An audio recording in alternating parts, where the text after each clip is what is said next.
Welcome to Your Thoughts, Your Reality with Michael Cole, the podcast that shines a compassionate light on the journey of veterans battling through life's challenges. Michael is a dual elite certified neuroencoding specialist in coaching and keynote training presentations, dedicated to guiding military veterans as they navigate the intricate pathways of post-deployment life. Join him as we delve into the profound realm of neuroencoding science, empowering these brave individuals to conquer universal battles, procrastination, self-doubt, fear, and more. Together, let's uncover the strength within you to re-engage with families and society, forging a new path forward. Hello, everybody. So today we have a special guest. I'm super excited about this. I've been trying to get Courtney on for a little while, and the stars aligned, and here we go. So a little bit about Courtney. She is an expertise in relationships and sexuality, renowned relationship and sexuality expert dedicated to helping people solve their most pressing relationship and sex challenges. We're going to talk a lot about that, obviously. Published author. She's the author of Not Tonight, Honey, Why Women Actually Don't Want Sex and What We Can Do About It.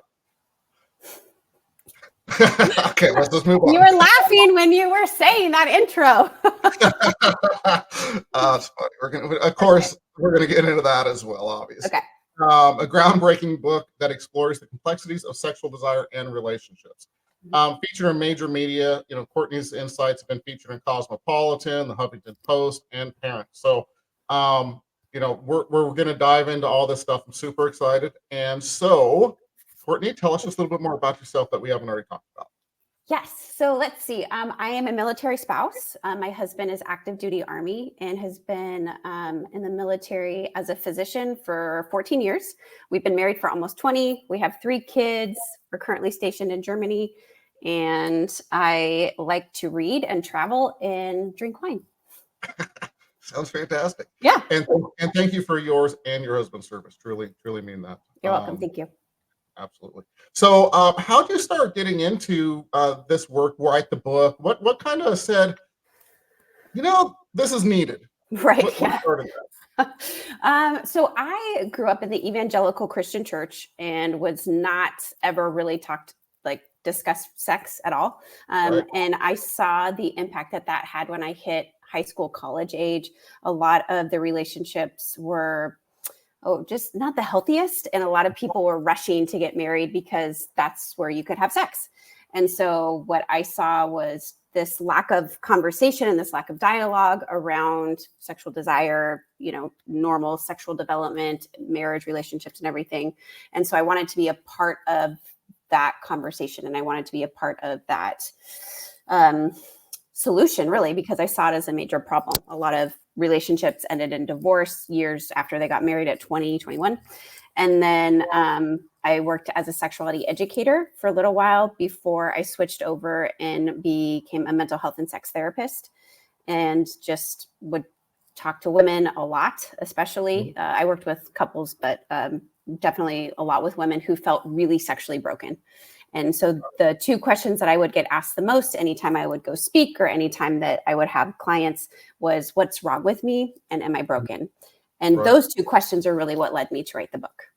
Awesome. So let me ask you I'm already just going off the questions. We're just going to have our conversation like we normally do here. So, so when you say, obviously working with military as I do as well, I see patterns, right? Stories are different. Patterns are very similar. So what are the patterns that you're seeing where, is it, and to be clear, is it just women that you work with, or do you work with men and women?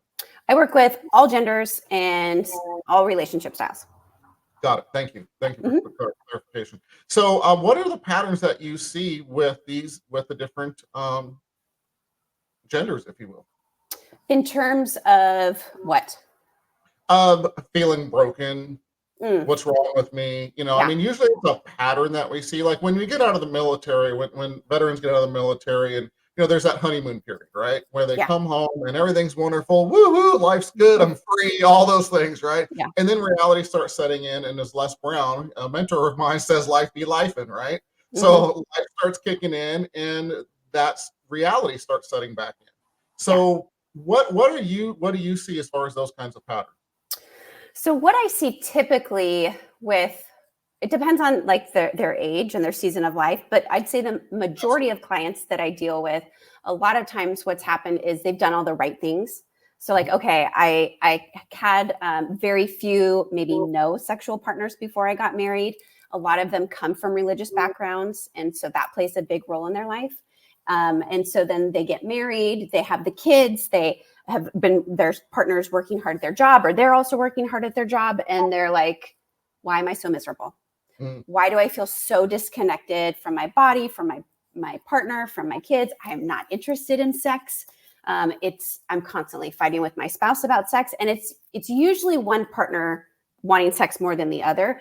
It's not always the man, but typically in heterosexual relationships, we do see that men want sex more. I will say that there is a caveat of what I'm seeing with women in their early 40s age is that women are starting to desire sex more. And so then it kind of flips a little bit. And a lot of times the male partner is tired and they're like, I don't want to do the crazy things that you're reading about in your fantasy books or your dragons and all of this stuff. Like, I am just tired. And so I'm sorry, did you just say dragons? So there's, like their Fourth Wing and all those books and stuff. Who's written by military spouse as well. Yes.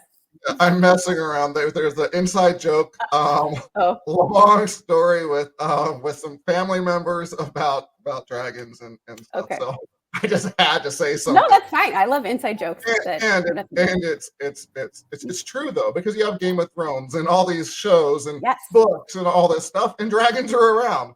Anyway, they are very much around. Yes, and so it's for a lot of women, they're having this like sexual awakening, and and it's very like celebrated by society. Like a lot of book clubs and a lot of women aren't afraid to talk about sexual desire or masturbating or toys or fantasies. Like those are things that historically, like you would never talk to your girlfriends about ever, ever, ever.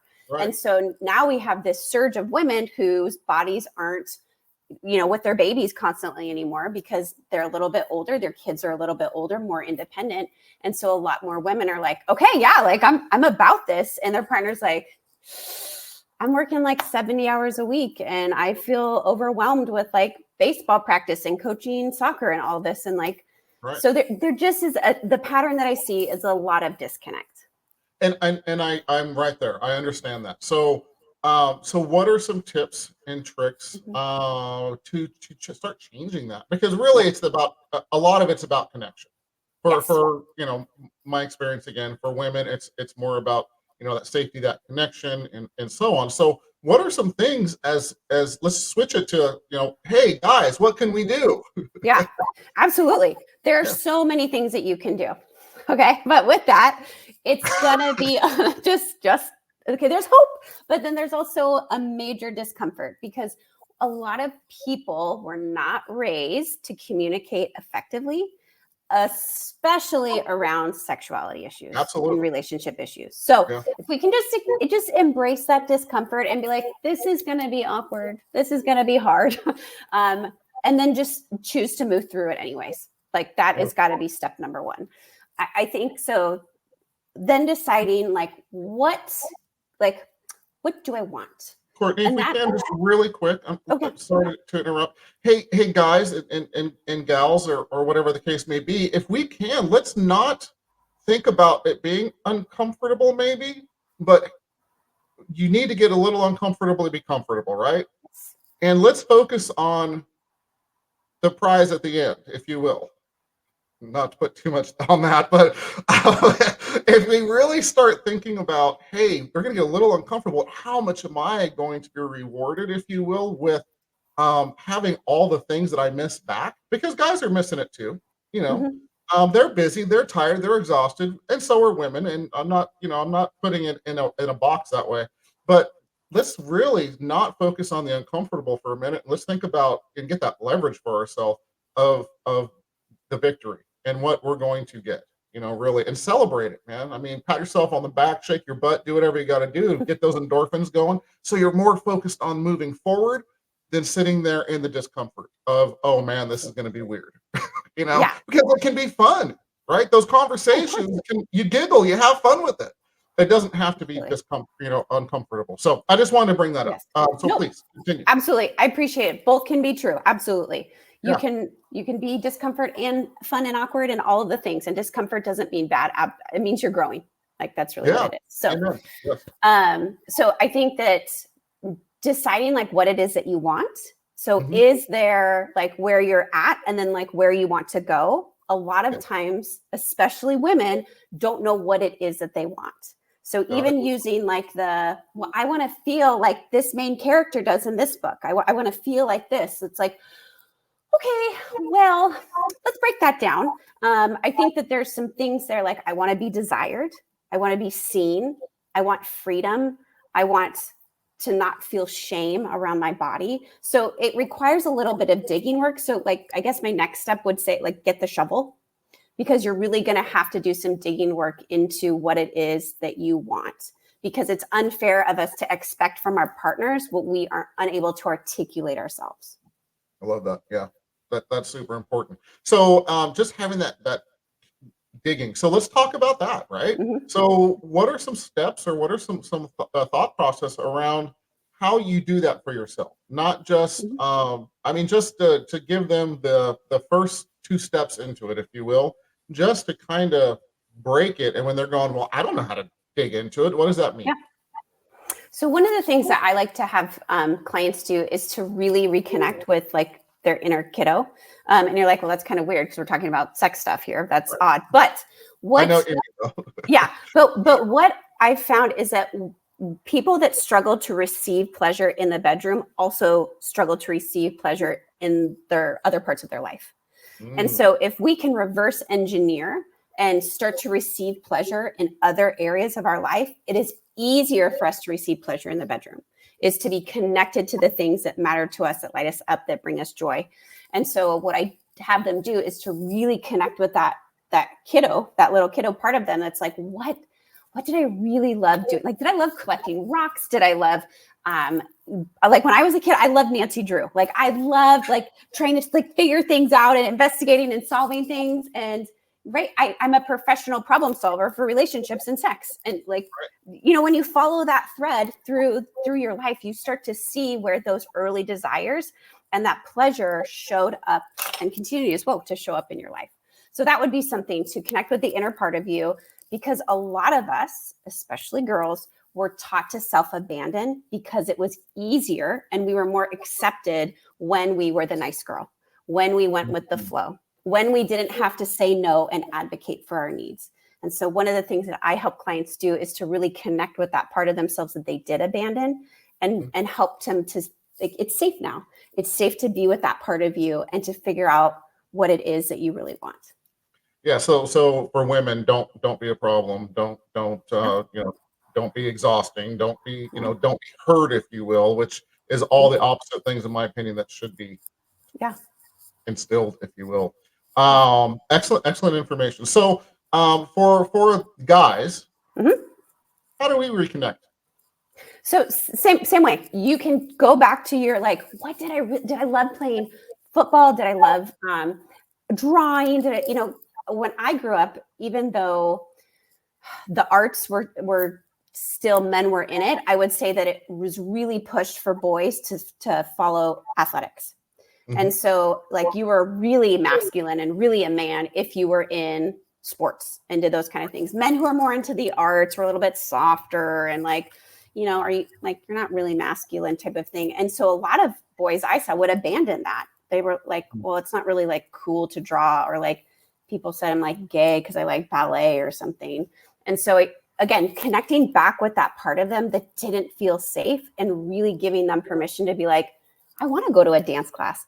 I want to go to a pottery class. I want to garden. I want to design. I want to do those things because those things brought me joy as a kiddo, or playing with Legos, right? Even something silly like that, like going to the store. I've done this with a client before. He used to love Legos as a kid and gave it up because he had to get like a real job and be a CEO, whatever. And so I was like, I want you to go to the store and I want you to pick out a box of Legos, whatever it is that you want. And your job is to just build whatever you want. And I made him set a timer and do it. And at first he was like, I hate this. This is so dumb. But afterwards, it opened, it makes me emotional. It opened something inside of him that he had been repressing for so long. And it was like, he described it as like unlocking something that felt like it had been hidden away since he was a little boy. Wow, very cool. And I love that. I wasn't the jock. I played guitar. I mean, I was a musician. I kind of went that route, in the arts in a sense. But it's interesting you bring that up, and it totally makes sense. Yeah, totally does. So men and women or couples, let's just bring them together, if you will. So communication, right?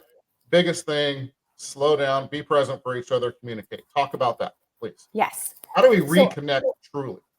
Yes. A lot of times we communicate so that we can be right. So I am not interested in hearing how you're feeling or how you experience something. I'm interested in convincing you that whatever happened was, one, not my responsibility, and two, it happened the way I experienced it. Delete, generalize. Yeah. I mean, what our brain normally does, right? In conversations. Right. So instead of listening to what you said, so if you were sharing with me how you were feeling about something, and I immediately go, well, that's not what happened. Why do you always do that? You were always like making it a big deal. You're deflecting. You're just like, oh, great. Is this about your mom again? Like you're not, we don't hear what the other person is saying. And when we don't hear them, we're not seeing the inner part of who they are, and that inner part that really needs to be seen and validated. Absolutely. So how do you, I know some of these secrets, but I want, obviously I want to hear from you and get some new tips too. How do you do that with your partner? And we can go both roles, because I know it's a little different for both roles. Yeah. So let's start with the receiver. So the person who, like, if you're talking to me and you're telling me how I feel or how you feel, or you're sharing an experience with me, my one job, you only have one job as a listener, is to validate what they have to say. Now, people confuse validating with accepting. So if you share with me, you know what, Courtney, when you came home and didn't bring me leftovers, I felt really forgotten, and that made me sad. Instead of me being like, whoa, you didn't ask me to bring you leftovers, right? Whatever, okay? That's not your job as the receiver. The job of the receiver is to validate whatever was just told to you, even if you don't agree with it. Remember, validation does not equal acceptance. And I want to share something here. I also struggle with this sometimes because I like to be right in my relationships. And so when my husband says stuff to me like that, I'm like, that's not how it happened. No.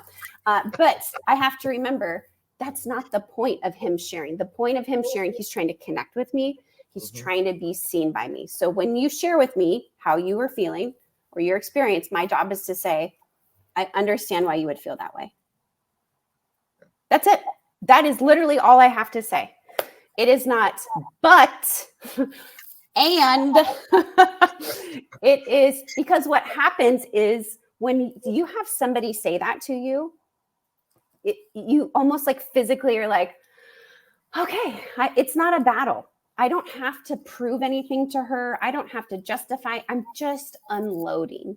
I'm just sharing. Now, sometimes we need to ask our partner's permission to be like, hey, I really want to share something with you. Are you open to receiving that? And a lot of times we just assume that because, well, you're my partner and you're stuck with me, that gives me the right to dump on you anytime I want. And I think that's a really unfair thing to do. That is, yeah, I agree. That's super unfair. And I got to tell you, I don't even like when you said the word stuck with you. I just like, that's just bad. Yes. If you're feeling that way, there's maybe another issue. Right. So for the masculine also, let's touch base. The masculine energies like to fix instead of support and listen. Yes. Talk a little bit about that, if you will. Yeah, so I think that is a normal thing. A lot of it comes back to, it is hard for us as humans to see another human suffering. Mm-hmm. A lot of us were not taught to sit in other people's pain.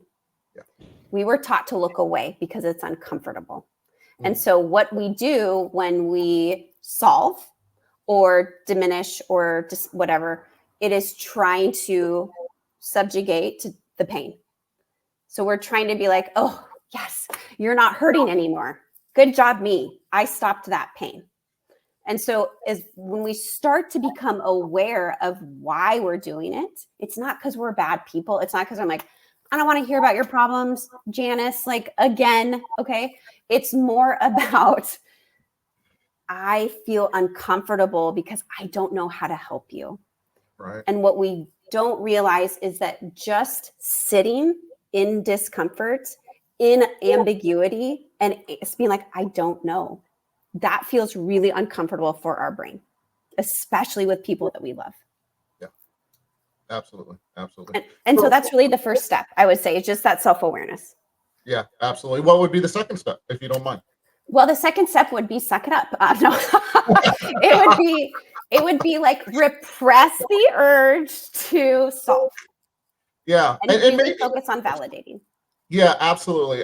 Maybe it'd be, I'm sorry you're going through that or you're feeling that way. 100%. Absolutely. How can I support you? Love that. Beautiful How, questions. how Yes. can I be there for you? Yep. And then usually that conversation, like real communication happens Yeah. from my experience. Yeah. But men, male energy, whatever the case may be, you got to catch yourself before you do it.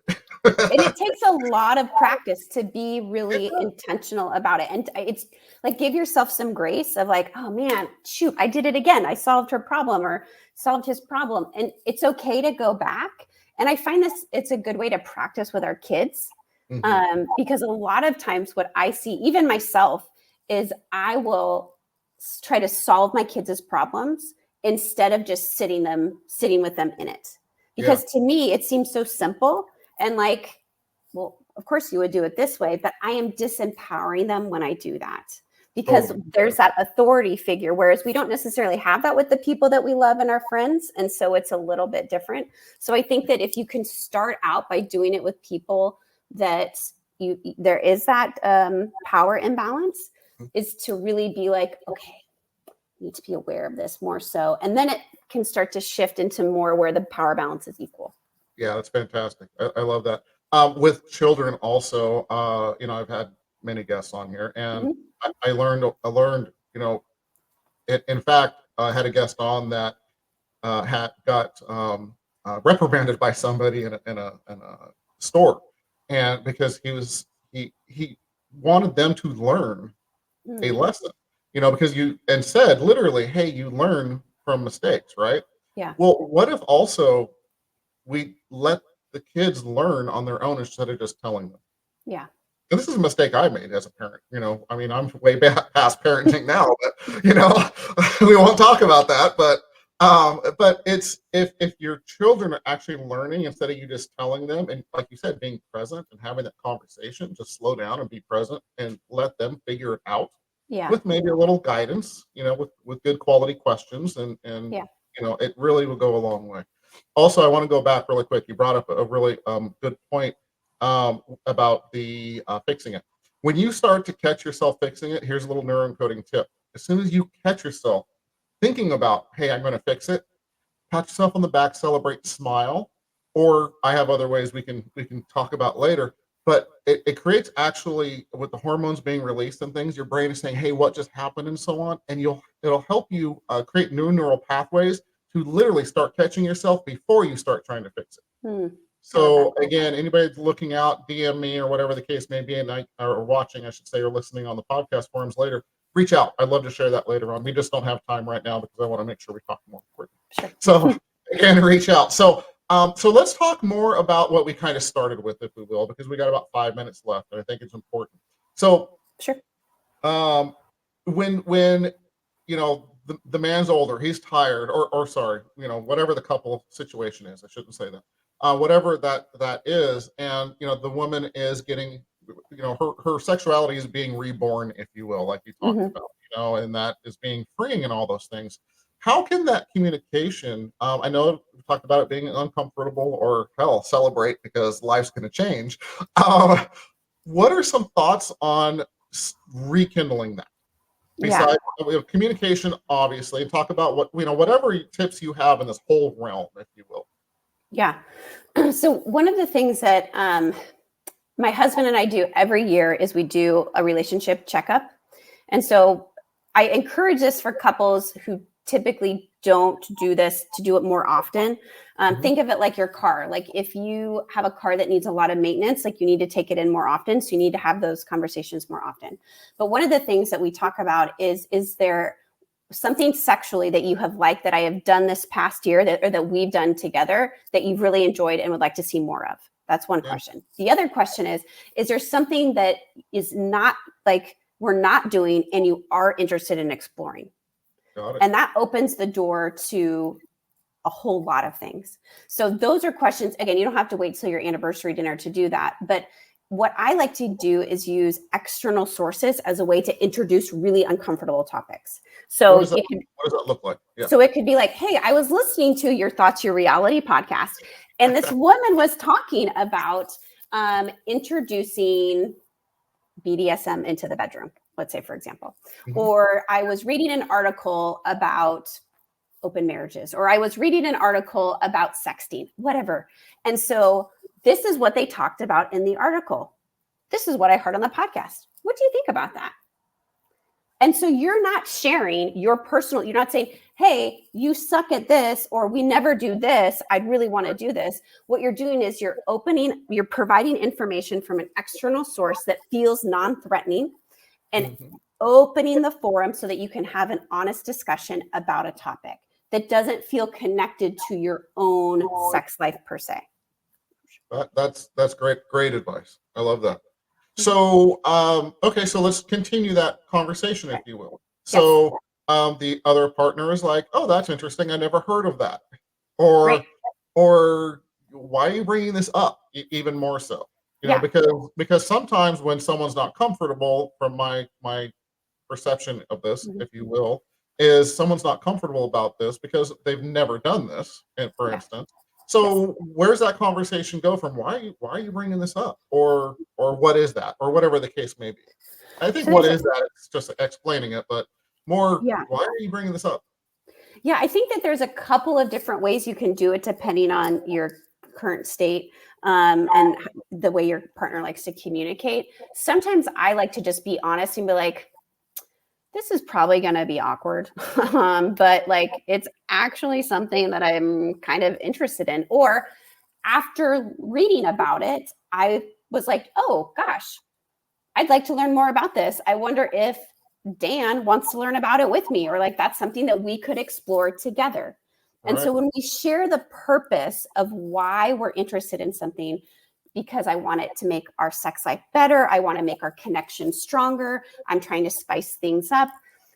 Even when you say trying to spice things up, sometimes people can get defensive because they're like, oh, it's not spicy enough. Am I failing you in some way? And so being aware of those kind of how your partner reacts to certain words of like, oh, I know that they're going to get defensive if I approach it like this. Or if they're really open-minded, like, okay, yeah, cool. Like, all right, I totally see how that could be something that could like work for us, or I'm interested in learning more. But I think that when we don't explain our intention for introducing something, it raises up suspicion, which automatically puts the other person on the defense. Yeah, absolutely. I love that whole concept of what you just talked about. So, and I think if it's not done right, if the relationship isn't strong, it could also create jealousy, concern, other issues as well. Where'd you learn about that kind of thing? So fantastic. So we're at the end of the show. We got to have you back on though, because I feel like I literally didn't ask one of these questions. It's okay. It happens all the time. No, but that's the beauty of that's really what I love doing on this podcast, is just having organic, real conversations with real people, to bring value to the masses, if you will. So fantastic. So how do people reach out to you? So I'm on the social medias at Courtney Boyer Coaching. And then my website is also CourtneyBoyerCoaching.com, Gmail, CourtneyBoyerCoaching@gmail.com. So.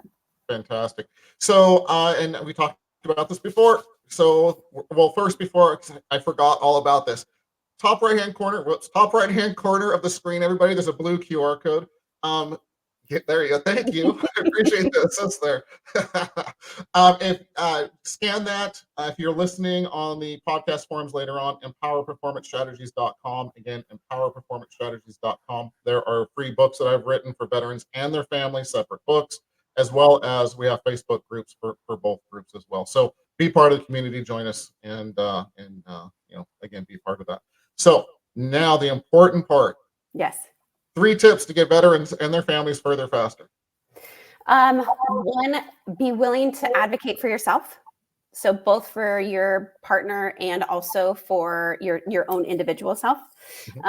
2, know that there are other ways and other skills that you can acquire to make your relationship stronger.